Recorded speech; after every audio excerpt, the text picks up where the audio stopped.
Pour bien me préparer à la pose d'un carrelage au sol, je dois d'abord calculer la surface de carrelage nécessaire à laquelle je rajoute 10% pour les découpes, les chutes et l'éventuelle casse. Ensuite, je choisis l'axe principal de mon carrelage. Je choisis donc comme axe principal ce mur, c'est-à-dire que le carrelage sera parallèle à ce mur. Ce mur-ci pourra être décalé puisque je sais d'ores et déjà que ma pièce n'est pas droite.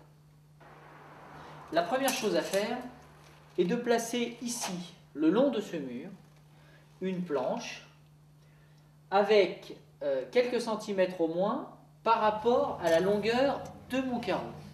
C'est-à-dire que mon carreau mesure 30 cm. Donc, je vais placer l'extrémité de la planche à 26 cm du bord. Ici et ici. Ma première rangée sera donc parallèle au mur et j'en aurai à redécouper les carreaux en suivant les imperfections du mur. Ensuite, de la même façon, je prends une autre planche que je place perpendiculairement à la première. Le bord le plus éloigné de la planche doit être à moins de 30 cm du mur. Ainsi, je limiterai les découpes.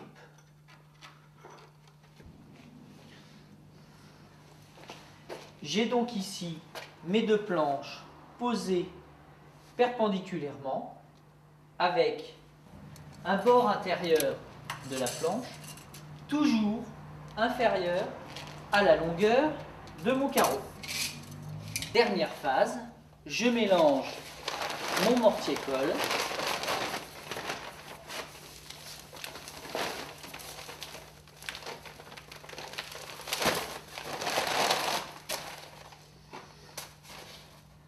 avec de l'eau.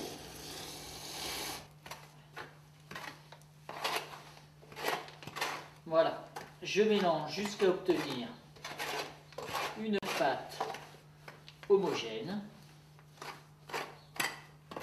en respectant les données données sur le paquet.